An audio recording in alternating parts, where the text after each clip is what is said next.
Morning class. Welcome in your accountancy video. Accountancy के अंदर हम लोग हमारा वॉल्यूम थर्ड चैप्टर कर रहे थे, that is your tools for your tools of financial statement analysis comparative and common size statement. So I hope कि आपने लास्ट वीडियो के अंदर जो हम लोगों ने हमारा कंपैरेटिव यानी कि जो हॉरिजॉन्टल एनालिसिस है उसका बैलेंस शीट और statement of P and L यानी कि प्रॉफिट एंड लॉस दोनों अच्छे से देख लिए होंगे और अब वो आपको समझ आ गए होंगे। और ये भी आपने जज किया होगा कि आपकी 11th और 12th के मुकाबले दोनों ही क्लासेस में सबसे इजी चैप्टर आपका यही चैप्टर रहा होगा और इसका क्वेश्चन 100% आपके बोर्ड में आता है। पिछले वीडियो के अंदर हम लोगों ने हमारा comparative analysis that is your horizontal analysis खत्म करा था। इस वीडियो के अंदर हम लोग हमारा कॉमन साइज जो दूसरा टूल है हमारा एनालाइज करने का, कॉमन साइज एनालिसिस और वर्टिकल एनालिसिस, वो हम लोग कंप्लीट करेंगे। चाहे तो वो हमें बैलेंस शीट से सीखना है और दूसरा हमें statement of P and L से सीखना है। दोनों तरीके से सीखना है, दोनों फाइनेंशियल स्टेटमेंट को एनालाइज करना सीखना है। तो सबसे पहले मैंने उठाया common size statement of profit and loss. पहले हम प्रॉफिट एंड लॉस का सीखेंगे कैसे एनालाइज किया जाता है, फिर हम बात करेंगे बैलेंस शीट की। Common size statement are accounting statement, these are accounting statements express in percent. जो कॉमन साइज है ना वो परसेंट में, जैसे कि हमने पिछली बार जब कंपैरेटिव किया था तो हमारा रुपीस में जो हमारा सी कॉलम था वो बी माइनस ए करके रुपीस में आ रहा था। आफ्टर दैट हम लोग उसका परसेंटेज निकाल रहे थे। लेकिन इसके अंदर क्या होता है, कॉमन साइज के अंदर हम लोग हमारी टर्म को परसेंटेज के अंदर एक्सप्रेस करते हैं of some basis rather than rupees. और हम लोग इसके अंदर बेस लेते हैं, कोई एक बेस लेके हम लोग हमारे क्वेश्चन को सॉल्व करते हैं। वो बेस कैसे लिया जाता है अभी हम प्रैक्टिकल के अंदर सीखेंगे। It is a vertical analysis, ये आपका वर्टिकल एनालिसिस है। बार बार बोल रही हूँ वर्टिकल और हॉरिजॉन्टल आपको याद रहना चाहिए कि कंपैरेटिव को हम हॉरिजॉन्टल एनालिसिस बोलते हैं, कॉमन साइज को हम वर्टिकल बोलते हैं। ये 1 मार्क्स के अंदर पूछा जा सकता है आपसे। आगे बढ़ती हूँ। In which account of individual items of balance sheet और statement of profit and loss are written further converted into percentage, लिखा जाता है और उसको परसेंटेज के अंदर चेंज किया जाता है कॉमन बेस लेके। और कॉमन बेस क्या लिया जाता है, रेवेन्यू फ्रॉम ऑपरेशन लिया जाता है statement of profit and loss के अंदर, एंड टोटल एसेट्स और टोटल लायबिलिटीज लिया जाता है बैलेंस शीट के अंदर। अब आप लोग ये सोचोगे कि मैम रेवेन्यू फ्रॉम ऑपरेशंस को कैसे बेस लेंगे हम लोग, अभी वो हम प्रैक्टिकल में क्वेश्चन में सीखेंगे कि किस तरीके से बेस लिया जाता है। आगे बढ़ती हूँ। It may be prepared for intrafirm और इंटरफॉर्म कंपैरिजन, ये दोनों के लिए बनता है, इंटरफॉर्म के लिए भी और इंट्राफॉर्म के लिए भी, दोनों फॉर्म की कंपैरिजन के लिए बनता है। इंट्राफॉर्म का मतलब आई होप कि आपको पता होगा कि इंट्राफॉर्म का मतलब होता है कि जब हम लोग हमारी कंपनी के अंदर ही अपने पिछले साल से अपने इस साल के डाटा को कंपेयर करते हैं। और इंटरफॉर्म का मतलब होता है जब अपनी कंपनी का डाटा दूसरी की कंपनी के डाटा से कंपेयर करते हैं। आगे बढ़ती हूँ। Common size statement of profit and loss income statement, ये क्या है। In this RFO net sales is taken as 100, इसके अंदर हम लोग RFO को 100 लेते हैं, रेवेन्यू फ्रॉम ऑपरेशंस को 100 एज्यूम करते हैं, and all amount are express as percentage of RFO। और RFO से हम लोग बाकी सारी टर्म्स की परसेंटेज निकालते हैं। बड़े कंफ्यूज हो रहे होंगे बट बहुत ईजी है। अभी आप थोड़ा सा थ्योरेटिकल पार्ट देखो, उसके बाद हम जब प्रैक्टिकल करेंगे आपको ये थ्योरेटिकल भी बहुत ईजी लगेगा। It may be prepared for different period of the firm or for small period of 2 firms। ये किसी भी तरीके से प्रिपेयर कर सकते हो, may be for different period of firm, different period के डिफरेंट ईयर्स एक ही फर्म का, या फिर small period of 2 firms, 2 firms को अगर कंपेयर करना है उसके डाटा को तो वो भी कर सकते हैं। इसके ऑब्जेक्टिव्स क्या हैं, क्यों करते हैं हम लोग, to analyse change in individual item, analyse करने के लिए कि क्या चेंज आया है किसी भी इंडिविजुअल आइटम के अंदर ऑफ इनकम स्टेटमेंट में, to study the trend in different items of income and expenses. जो इनकम एंड एक्सपेंसेस हम लोग हमारे profit and loss statement of profit and loss के अंदर डालते हैं, उनके अंदर क्या डिफरेंट आया है, क्या डिफरेंट ट्रेंड आया है उस आइटम के अंदर, and to assess the efficiency, और ये देखने के लिए कि हमारी बिजनेस की क्या एफिशिएंसी है, कितना अर्न कर पा रही है, उसकी क्या अर्निंग कैपेसिटी है। क्लियर है। तो ये सारी चीजें हम लोगों ने भी थ्योरेटिकल पार्ट देखा है। थ्योरेटिकल पार्ट को आपको नहीं छोड़ना है, 1 मार्क्स का थ्योरेटिकल पार्ट में से आ सकता है। अब इसमें से सिर्फ आपको 2 मेन चीज याद रखनी है फिलहाल। क्या, पहली चीज कि हम परसेंटेज की बेसिस पे करेंगे, दूसरा क्या याद रखना है इसके अंदर हम लोग बेस लेते हैं। Statement of P and L के अंदर RFO का बेस लेते हैं और बैलेंस शीट के अंदर टोटल एसेट्स या टोटल लायबिलिटी।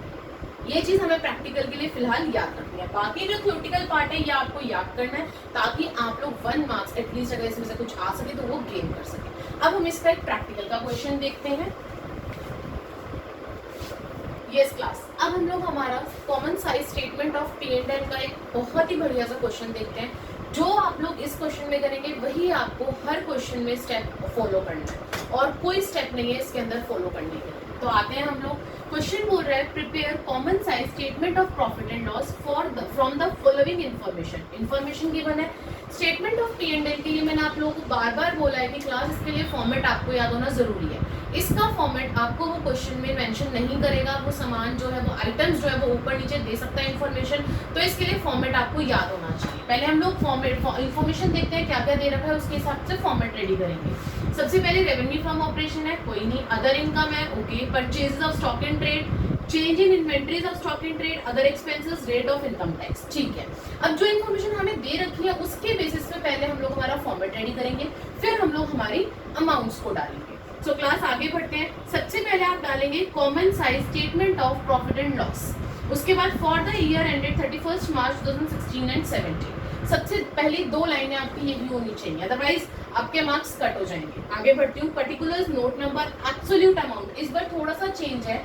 पिछली बार आप लोगों का क्या था कि वो पूरे में आपको क्या कहते हैं, आपका बाइफिकेशन हो रही थी, लाइन आ रही थी, आ रहा था ना, पूरा कॉलम अलग अलग हो रहा था। लेकिन इस बार जो दो कॉलम आपके क्वेश्चन वाले हैं उन दोनों को एब्सोल्यूट अमाउंट कहते हैं, और जो दो कॉलम आपको सॉल्व करके निकालने हैं उन्हें बोलते हैं percentage of RFO, that is the percentage of revenue from operation. जो हमने कंपैरेटिव में किया था, कंपैरेटिव में डायरेक्ट हम लोगों ने कर दिया था कि यहाँ तो आपका प्रीवियस ईयर, यहाँ करंट ईयर, ये इसमें भी ऐसा ही होगा, लेकिन फर्क इतना है कि उसको हम लोग एब्सोल्यूट अमाउंट नहीं बोल रहे थे, एब्सोल्यूट चेंज बोल रहे थे हम लोग। सी वाले को बोल रहे थे कॉलम को एब्सोल्यूट चेंज, जिसका फॉर्मूला था बी माइनस ए, और डी वाले को बोल रहे थे हम लोग एब्सोल्यूट चेंज इन परसेंट के अंदर एब्सोल्यूट चेंज का क्या परसेंट निकल कर आ रहा है, ठीक है, वो बोल रहे थे हम डी, और जिसका फॉर्मूला था आपका सी अपॉन ए इंटू में 100। अब मैं बात कंपैरेटिव की ना करके कॉमन साइज पे आती हूँ। कॉमन साइज के अंदर सबसे पहले आपके दो कॉलम होने चाहिए, that is your absolute amount और परसेंटेज ऑफ आरएफओ का, that is revenue from operation, जिसे हमें बेस लेना है। मैंने भी बताया था ना, बेस क्या लेते हैं, रेवेन्यू फ्रॉम ऑपरेशन लेते हैं, ठीक है। अब एब्सोल्यूट अमाउंट के अंदर दो कॉलम बन जाएंगे आपके, कौन से, प्रीवियस ईयर का और करंट ईयर का, जो कि हमें क्वेश्चन में से उतारना है, as it is same amount. वहीं पर ये percentage of revenue from operation के भी दो कॉलम बनेंगे, प्रीवियस ईयर और करंट ईयर। अब इसमें जो परसेंटेज निकलेगी वो निकलेगी तो हमारे अमाउंट्स की जो हमें गिवन है, बट किसको डिनोमिनेटर बेस लेना है, हमें रेवेन्यू फ्रॉम ऑपरेशन करेंगे। अभी वो कैसे, पहले हम लोग हमारा फॉर्मेट रेडी करते हैं। फॉर्मेट में मैंने बता दिया पर्टिकुलर्स एब्सोल्यूट अमाउंट में प्रीवियस और current year, percentage of revenue from operation में प्रीवियस ईयर और करंट ईयर।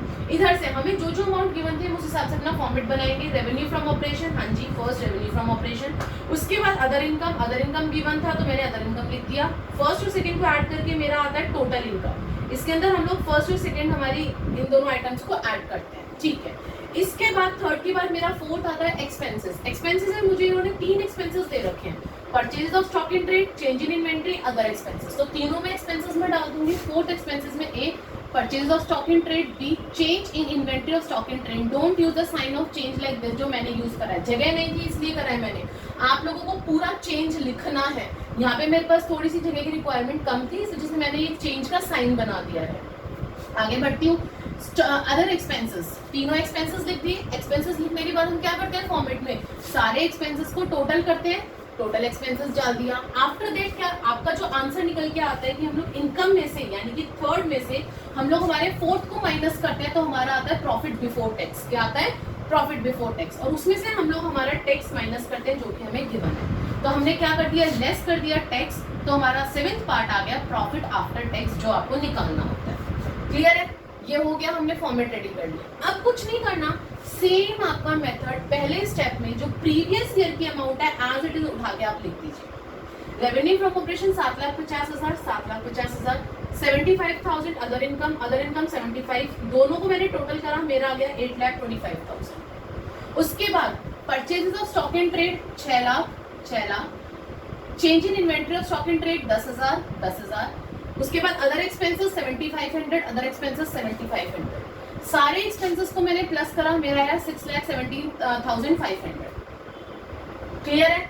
अब जब मुझे प्रॉफिट बिफोर टैक्स लगाना है तो मुझे क्या करना पड़ेगा, अपने रेवेन्यू के इनकम के टोटल में से अपना एक्सपेंस का टोटल माइनस कर दूंगी, यानी कि 8,25,000 में से 6,17,500 मैंने माइनस कर दिया। मेरा आंसर आ गया 2,07,500 आ गया, ठीक है। इसके बाद उसने टैक्स के लिए बोला था कि 50% है, किसका 50%, उसके एक ऊपर वाले का। जब इंफॉर्मेशन गिवन नहीं होती तो इट मींस कि आपको जो परसेंट दे रखा है वो उसके ऊपर वाले आइटम का परसेंट निकालना है उतना। तो 50% यानी कि आपको प्रॉफिट बिफोर टैक्स का 50% निकालना है। तो मैंने प्रॉफिट बिफोर टैक्स यानी कि 2,07,500 का जब 50% निकाला तो मेरा आंसर आया 1,03,750। और जब मैंने मेरे प्रॉफिट बिफोर टैक्स में से टैक्स माइनस करा, जब 50% निकाल ही दिया तो इट्स ऑब्वियस, अब 12th क्लास में इतना आपको ही पता होगा कि इसी का आधा यहाँ पे आ जाएगा, तभी तो इन दोनों को टोटल मिला के आपका ऊपर प्रॉफिट बिफोर टैक्स बन जाएगा। जब 50% यहाँ डाल दिया तो बचा हुआ यहाँ आ गया सेम अमाउंट 50%। पहला कॉलम क्लियर हो गया हमारा प्रीवियस ईयर का। सेम आपको करंट ईयर के लिए फॉलो करना है। रेवेन्यू फ्रॉम ऑपरेशन 10 लाख, ठीक है जी, 10 लाख डाल दिया। Other income 1 lakh, other income में 1 लाख डाल दी, दोनों को ऐड करा 11 लाख हो गया। आ जाओ उधर, purchase of stock in trade 7,50,000, 7,50,000। Change in inventory of stock in trade minus का 50,000, तो माइनस 50,000। अदर एक्सपेंसेस 10,000, 10,000, सारे एक्सपेंसेस को प्लस करा 7,10,000। अब मेरे को निकालना है 5th point profit before tax. उसके लिए क्या करना पड़ेगा, इस 11 लाख में से मुझे माइनस करना पड़ेगा 7,10,000, इनकम माइनस एक्सपेंसेस। तो मैंने माइनस करा, मेरा आ गया 3,90,000। कितना आ गया, 3,90,000। अब ये 3,90,000 का अगेन वो बोल रहा है 50% है टैक्स, तो 3,90,000 का 50% हो गया 1,95,000 हो गया। तो अब मैंने मान लो 3,90,000 में से 1,95,000 माइनस करा तो कितना बचा, 1,95,000 बचा। भाई 4 में से अगर 2 को माइनस कर दोगे तो कितना बचेगा, 2 ही बचेगा ना, तो वही चीज वहां कर दी। एब्सोल्यूट अमाउंट समझ आ गई जो हमें क्वेश्चन में से उतारनी है, प्रीवियस ईयर और करंट ईयर। अब क्या करना है, अब इसको ध्यान से सुनना। जब हम परसेंटेज निकालेंगे रेवेन्यू फ्रॉम ऑपरेशन को बेस लेके, न्यूमरेटर क्या होना चाहिए और डिनोमिनेटर क्या होना चाहिए, ध्यान से सुनना क्लास। न्यूमरेटर आपकी अमाउंट होगी और डिनोमिनेटर हर क्वेश्चन में आपका, हर सोल्यूशन में आपका रेवेन्यू फ्रॉम ऑपरेशन होगा। कैसे, सबसे पहले मैं रेवेन्यू फ्रॉम ऑपरेशन का ही निकाल रही हूँ। 7,50,000 डिवाइडेड बाय में मुझे बेस लेना है सिर्फ 7,50,000 हर क्वेश्चन में। 7,50,000 करके ही दिखा देती हूँ। सबसे पहले ये वाला करके दिखाती हूँ, रेवेन्यू का प्रीवियस ईयर का कर रही हूँ। 7,50,000 डिवाइडेड बाय में 7,50,000 इंटू में 100, मेरा आ गया आंसर 100। सेकंड की बात करती हूँ, अदर इनकम की 75,000 है। हम प्रीवियस ईयर को प्रीवियस ईयर से ही कनेक्ट करेंगे सिर्फ 75,000, तो 75,000 डिवाइडेड बाय में सिर्फ हमें रेवेन्यू फ्रॉम ऑपरेशन लेना है 7,50,000 इंटू में 100, आपकी वैल्यू आ गई 10%। उसके बाद मैं बात करती हूँ 8,25,000, तो 8,25,000 डिवाइडेड बाय में अगेन रेवेन्यू फ्रॉम ऑपरेशन, सिर्फ आपको इन सबको इसी को ही बेस लेके आंसर निकालना है। 7,50,000 इंटू में 100, आपका आ जाएगा 110%। आगे आ जाओ, 6 लाख। 6 लाख को अगेन आपको डिवाइड करना है 7,50,000 से इंटू 100, आपकी परसेंट आ जाएगी 80। 10,000 को मेरे को अगेन डिवाइड करना है 7,50,000 से इंटू 100, 1.33। 7,500 को मैं डिवाइड करूंगी 7,50,000 से इंटू 100, 1। 6,17,500 को डिवाइड करूंगी 7,50,000 से इंटू 100, 82.33। कितना इजी है, कुछ नहीं करना, सिर्फ अमाउंट उठानी है। डिवाइड में आपको रेवेन्यू फ्रॉम ऑपरेशन की अमाउंट लिखनी है, इंटू 100 करना और अमाउंट डालना। बस ये याद रखना, ये गलती मत कर देना कहीं अमाउंट करंट ईयर की उठा लो और रेवेन्यू फ्रॉम ऑपरेशन का आप ये उठा लो, ये गलती मत करना। कहीं कह दो कि मैडम हमने 1 लाख तो ये उठा लिया और डिवाइड कर दिया 7,50,000 से 10 लाख की जगह, ये गलती मत करना। जिस ईयर का आप अमाउंट उठा रहे हो उसी ईयर का आपको रेवेन्यू फ्रॉम ऑपरेशन ही उठाना है। आगे बढ़ती हूँ, 2,07,500, 2,07,500 डिवाइडेड बाय में 7,50,000 इंटू में 100, 27.67%। 1,03,750, 1,03,750 डिवाइडेड बाय में 7,50,000 इंटू में 100। मतलब हर किसी के नीचे सिर्फ आपको रेवेन्यू फ्रॉम ऑपरेशन लेना है सेम ईयर का, और अमाउंट जो आप ले रहे हो हॉरिजॉन्टली जो करते जा रहे हो वो। अमाउंट ऊपर नीचे मत कर देना वरना आंसर गलत आ जाएगा। क्लियर हुआ? ये तो बात थी प्रीवियस ईयर की। अब मैं बात करती हूँ करंट ईयर की। तो करंट ईयर के लिए अपना करंट ईयर को बेस लो, खत्म बात। 10 लाख है तो 10 लाख डिवाइडेड बाय में 10 लाख इंटू में 100 आ गया। 1 लाख तो 1 लाख डिवाइडेड बाय में 10 लाख इंटू में 100 10 आ गया। 11 लाख डिवाइडेड बाय में 10 लाख इंटू में 100 110%।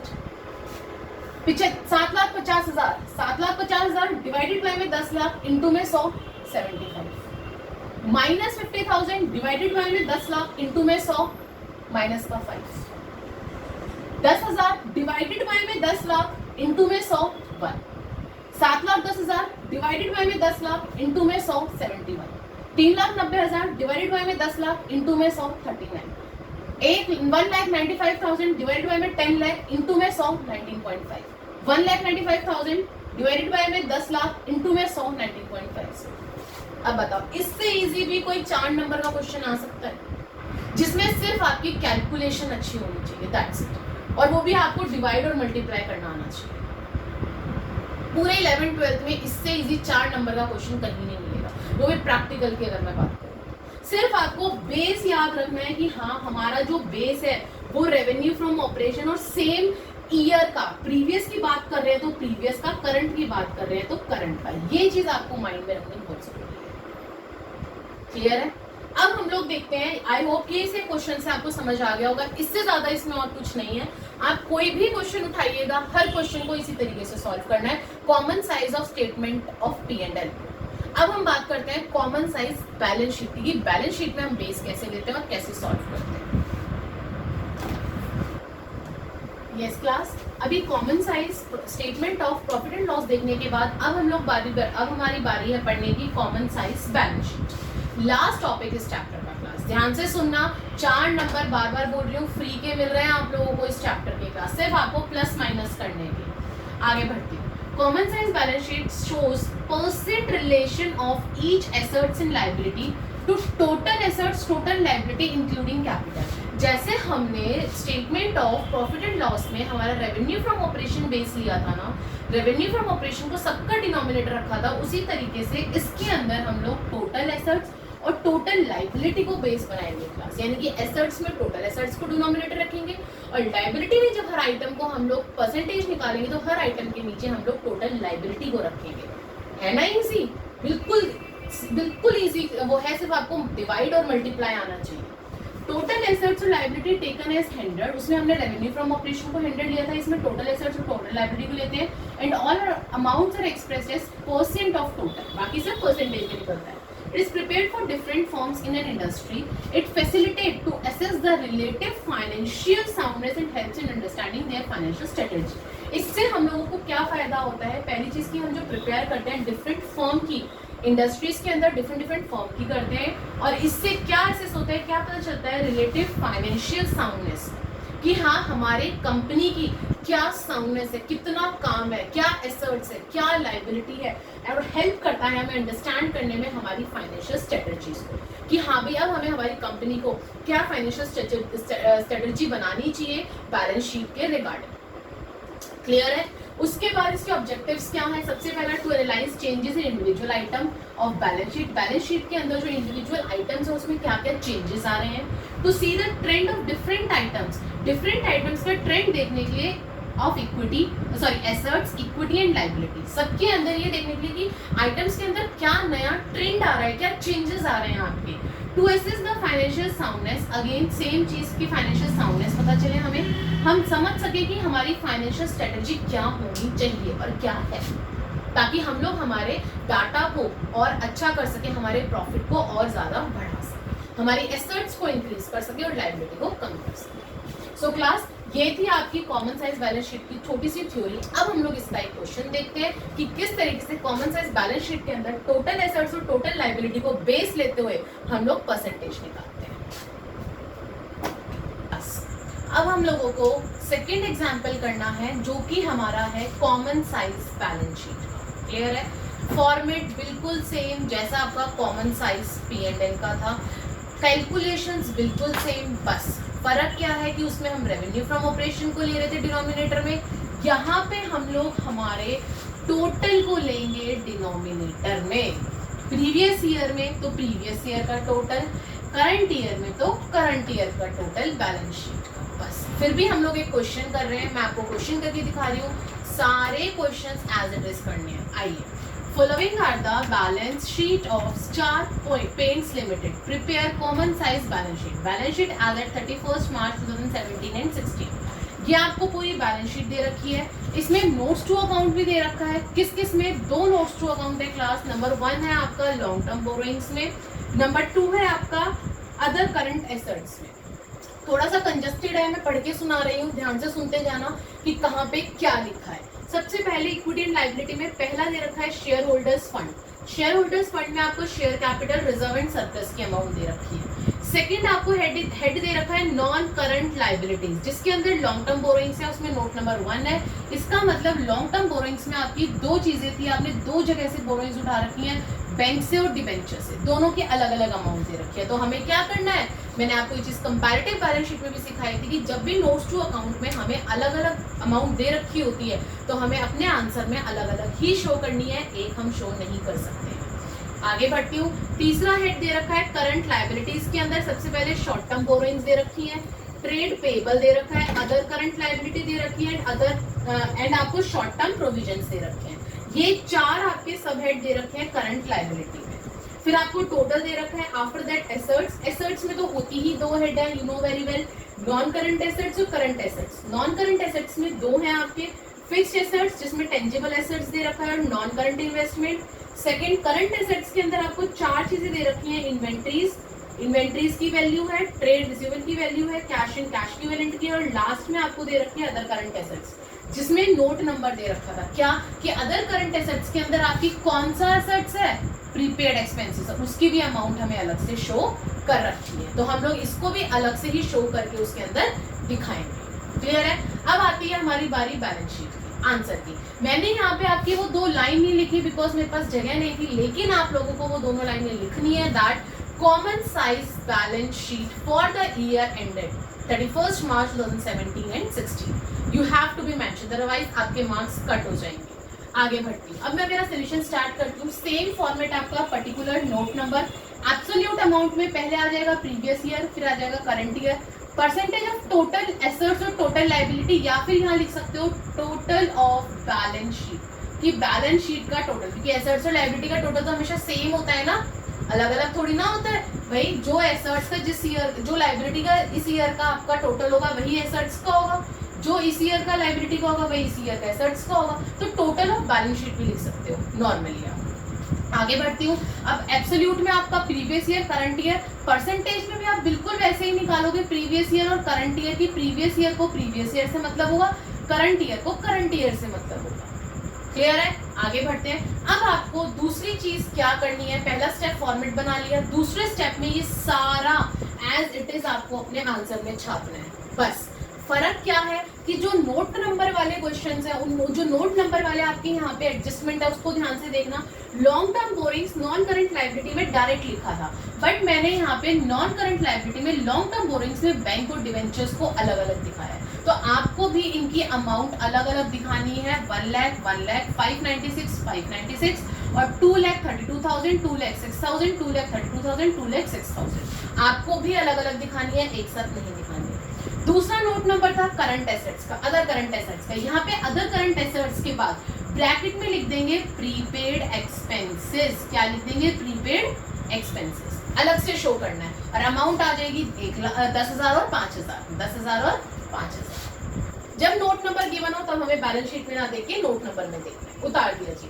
प्रीवियस ईयर का data as it is previous year में, करंट ईयर का data as it is current year.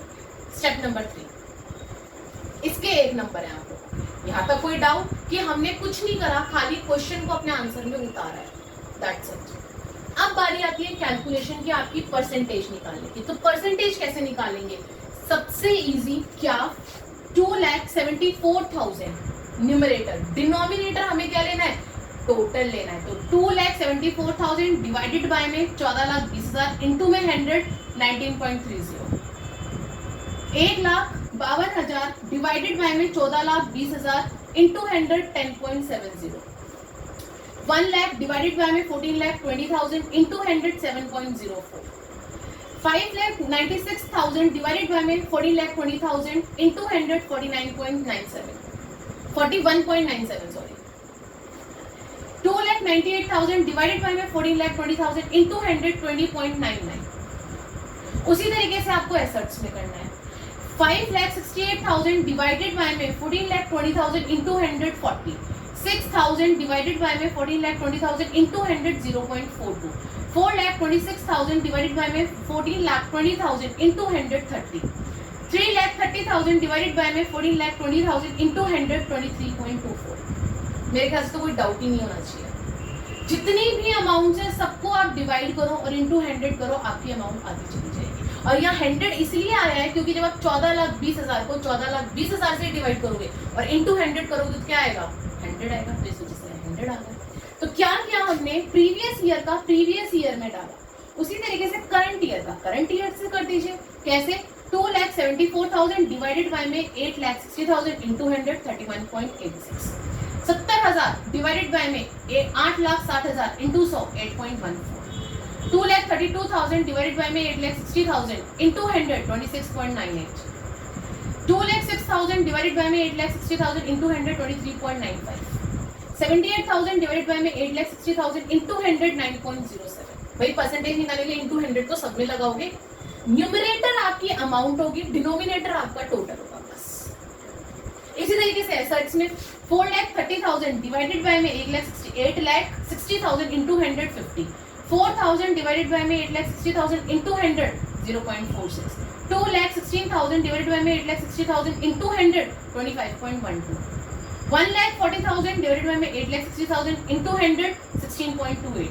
65,000 divided by में 8,60,000 इंटू 100 7.56. 5,000 डिवाइडेड बाय में 8,60,000 इंटू 100 0.58. 8,60,000 डिवाइडेड बाय में 8,60,000 इंटू 100. अब बताओ इसमें क्या दिक्कत थी, कितना इजी. और सिर्फ आपका 4 नंबर, 4 नंबर सिर्फ आपको डिवाइड और मल्टीप्लाई और किसी चीज के. ऐसे ही हमने कंपैरेटिव में देखा था, उसमें एक कॉलम में माइनस करना है, दूसरे कॉलम में परसेंटेज निकालनी है. That's it. अब बताओ इससे ज्यादा और इजी क्या आएगा आपका चैप्टर. सो क्लास यहाँ पे आपका ये चैप्टर खत्म हुआ. मैंने चारों कंपैरेटिव्स, दोनों कंपैरेटिव के, कंपैरेटिव बैलेंस शीट आपका और comparative statement of P&L, common size statement of P&L, common size balance sheet, मैंने आपको बहुत अच्छे से इलिस्ट्रेशंस के थ्रू समझाया है. और मैंने ये वो इलिस्ट्रेशंस उठाई हैं जो आपकी बुक में गिवन है.